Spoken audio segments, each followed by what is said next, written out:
Vladimir, let me recall a scene. It was winter in Strasbourg. It was like 8 o'clock, 8:30 in the afternoon.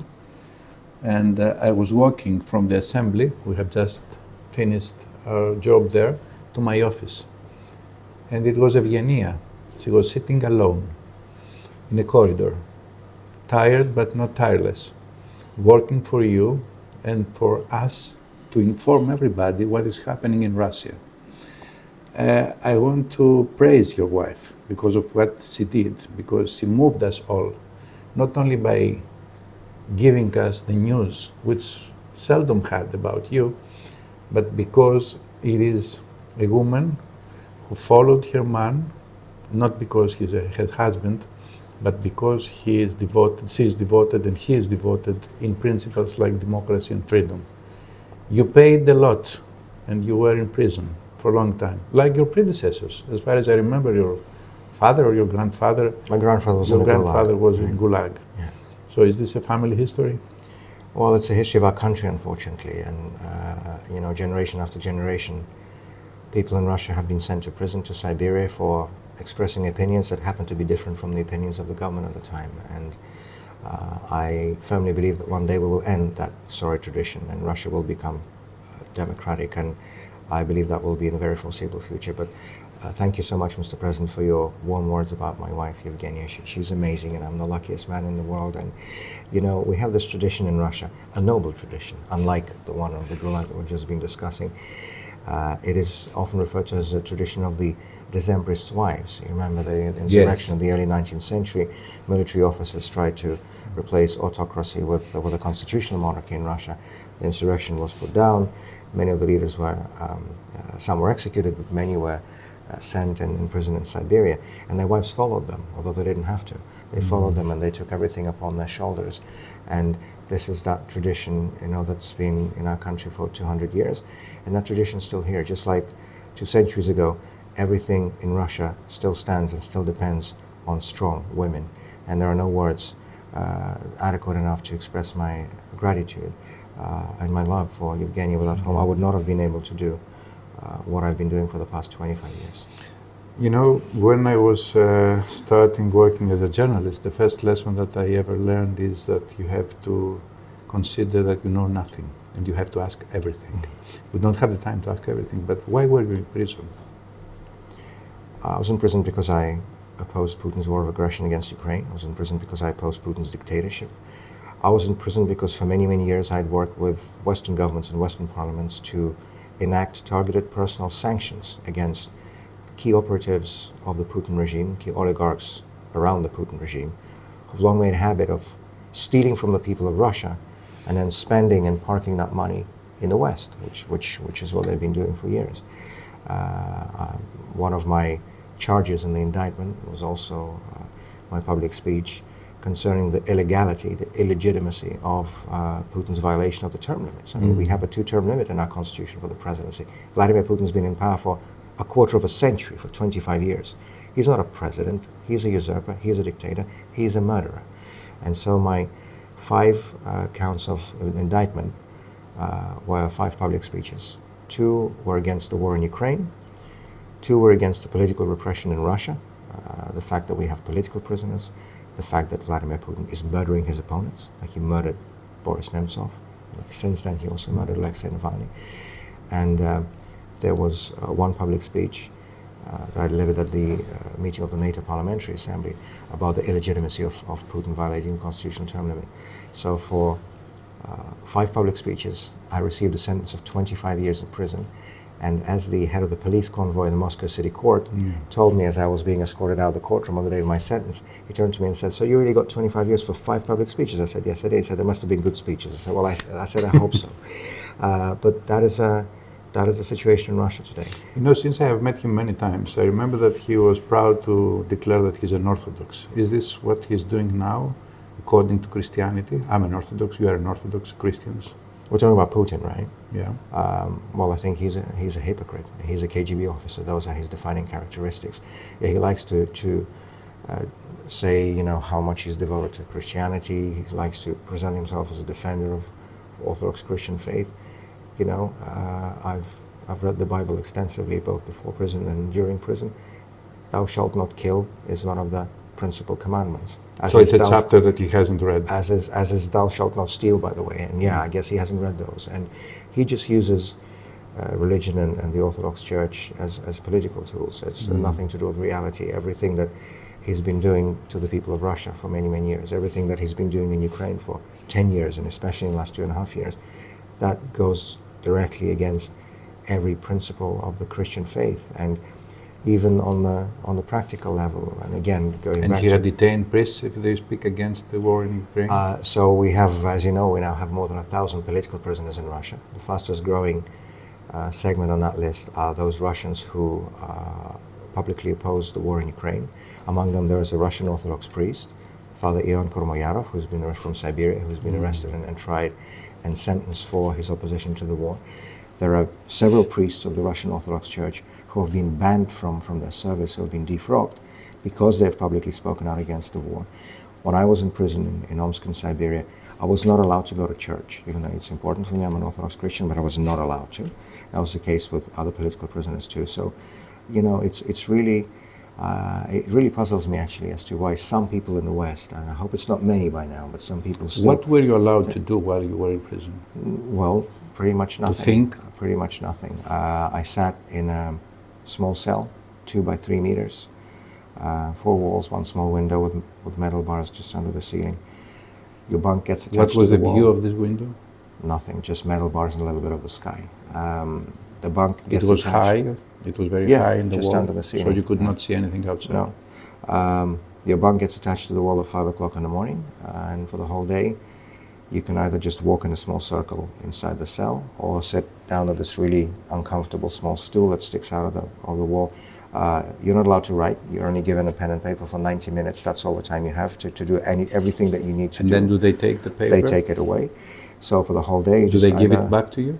Only for 90 minutes a day, and then they take it away. And then next day again, 90 minutes, take it away. Next day. So you have to have in your mind what you have written if you want to continue, and yes, you cannot rewrite something. Yes, but I was not allowed to call my wife or my children. Yes. In the 2.5 years I've been in prison, I only once was able to speak to Evgenia by phone, only twice to my 3 kids. Only once? Yes, and twice to the kids, and the last time was last December before the New Year, and it was a 15-minute call, and Evgenia was standing on the other side with a stopwatch, measuring that every child does not get more than 5 minutes conversation with their father. And you know, and solitary confinement is, well, I'm going to be honest, it's really, really hard, psychologically, mentally. You have no one to speak to, you have nowhere to go. How old are your kids? They are 18, 15, and 12. I remember that Evgenia told us about a daughter of yours. She had her birthday and she was not allowed to call you just... It was her 18th not birthday. Even for a minute. And I... What was the reply? Do you remember? Of course. Oh, very well. Actually, that one I do remember, because there are different ways to say no. And usually it was just a bureaucratic no when I would put a request. But this time, when it was Katya's 18th birthday, I was in special regime prison number 7 in Omsk. And the head of the prison, or the acting head of the prison, a man by the name of Sergei Rimnyov, he actually personally came into my cell to personally deliver this prohibition of the phone call. And I have to say, in all the time that I've been in prison, I didn't often meet, you know, people who are really sadists. Most of these prison employees, they're just normal, regular people who are just doing their job, right? And that's been the same testimony for many other prisoners. That may surprise some people, but that's the case. Most of these prison employees are just normal, regular people. But there are a couple of real sadists, and he was one of them. When he was telling me that I wouldn't be allowed to call my oldest daughter on her 18th birthday, he actually took physical pleasure in this.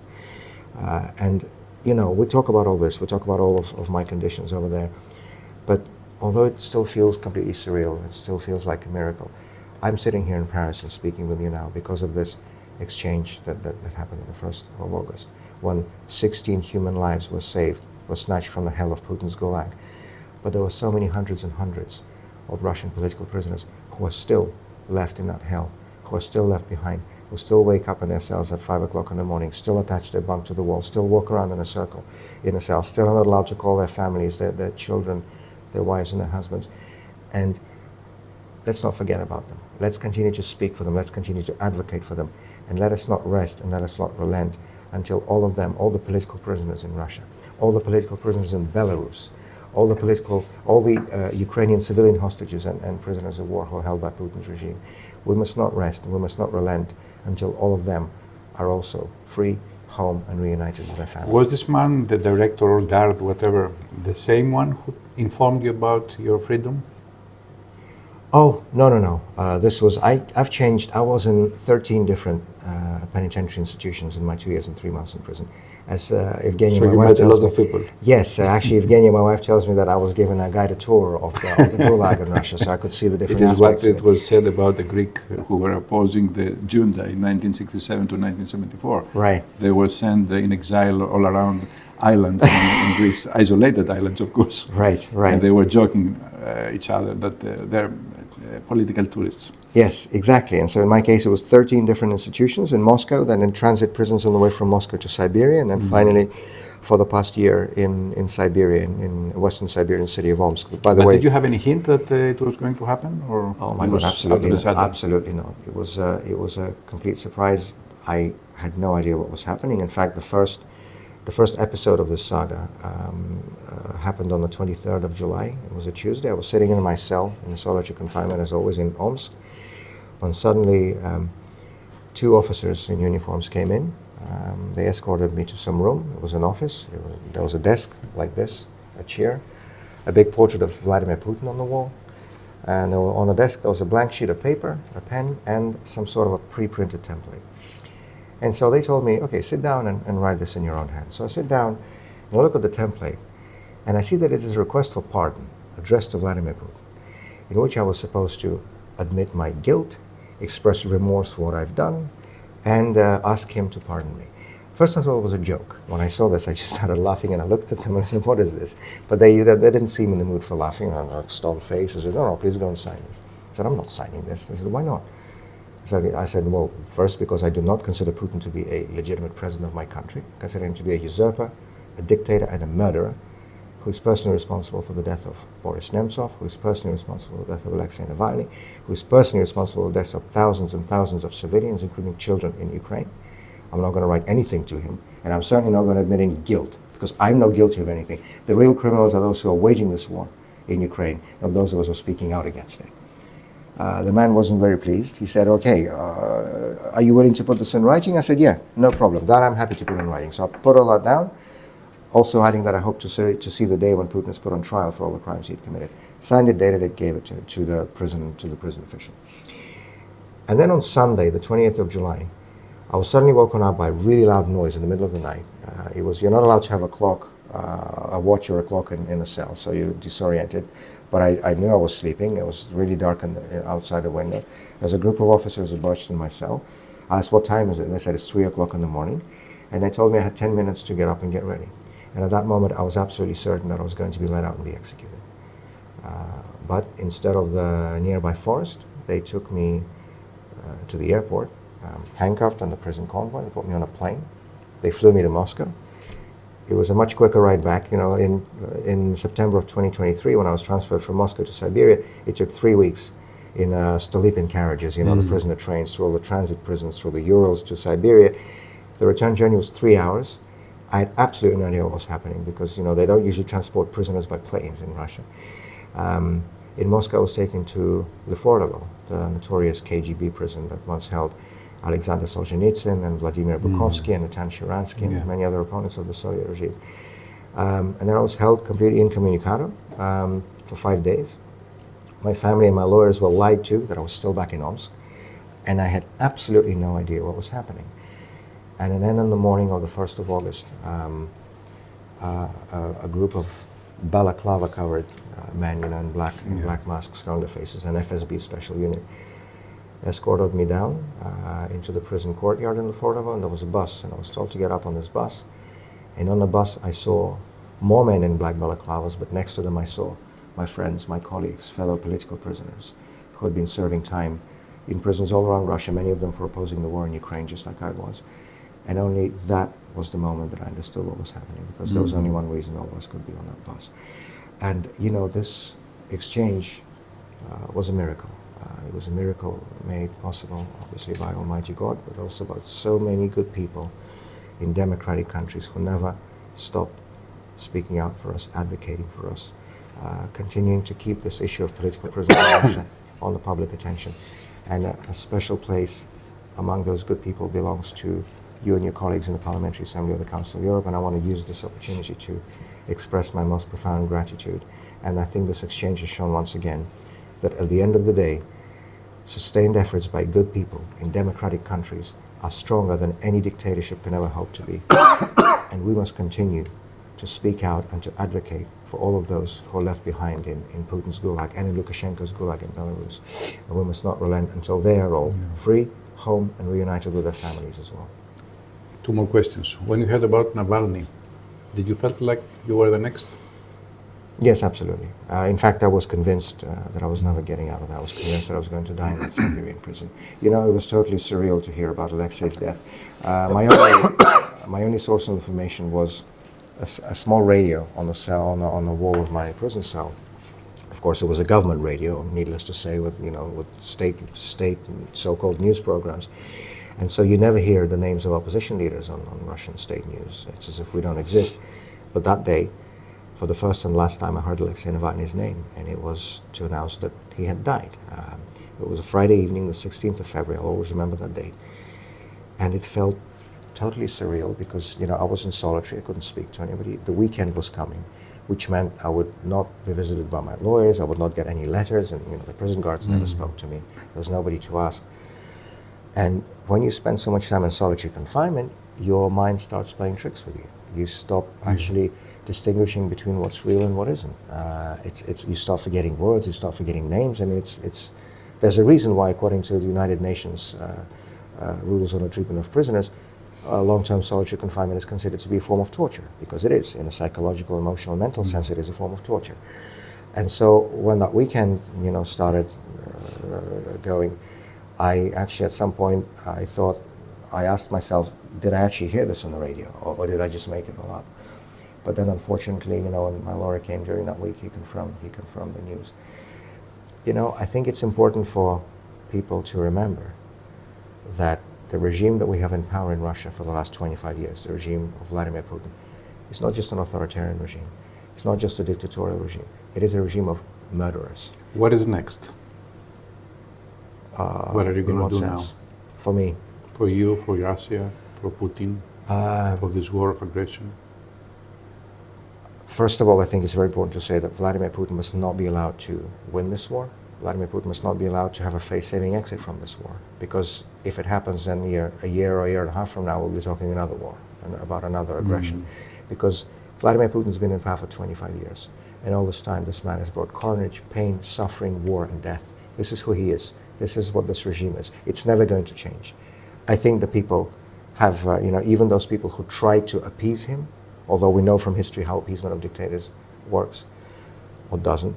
All those people who try to, do business with him, or try to cooperate with him, I think even those people, after the experience of the past quarter century, after the largest military conflict in Europe since the end of the Second World War that Mr. Putin has unleashed with his war in Ukraine, I think even those people should have realized by now that while this regime remains in power in Russia, war is not going to stop.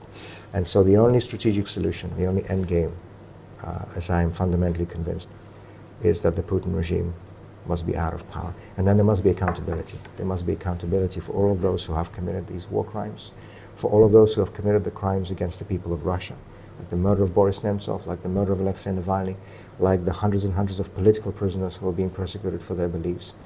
And there must be real accountability, real justice, and real change. Not a decoration, not a change of decorations, but a real change in Russia. A real public reflection so that these crimes are never ever repeated again. But, and this is just as important, I believe that there must also be a roadmap for reintegrating that future changed post-Putin democratic Russia back into Europe, back into the civilized world, back into what we call the international rules-based order, and back into this organization. Because I firmly and fundamentally believe that if we still want to see Europe whole, free, and at peace with itself, the only way that's ever going to happen is with a free, peaceful, and democratic Russia as part of that Europe. It's going to be a very good day when that happens. And I think it is up to all of us to continue working together, to try to bring that day a little closer? Dear Vladimir, we are working together, and we are going to work together with this roadmap. You know that this council, the Council of Europe, the Assembly, my colleagues are working very hard on that, and we need your help on that. And allow me to end this very interesting discussion we had. I had thousands of questions. You know, when you're We'll continue the conversation in Strasbourg. We will do so. But allow me to say this, that they say it is hard to sell your soul to devil. It is harder to keep it, not to sell it to devil. And you are the role model of those who didn't sell their soul to devil, and you have decided to follow the very hard road of deliberating your country, of democracy, of the principles that this council, the Council of Europe in the 75th anniversary and for 75 years is standing for. Thank you for being the role model to all of us. Thank you for your warm words, and thank you for your support and for this wonderful organization that for 3/4 of a century has been keeping guard over human rights, democracy, and rule of law in Europe. Thank you for everything. So allow me to give you this pin, which is for the 75th anniversary. Thank you. Thank you so much. So you will remember. I will do. And I'll put this on for the committee meeting. I'm sure that you will. Thanks a lot. Thank you. All the best to you. Thank you, Mr. President.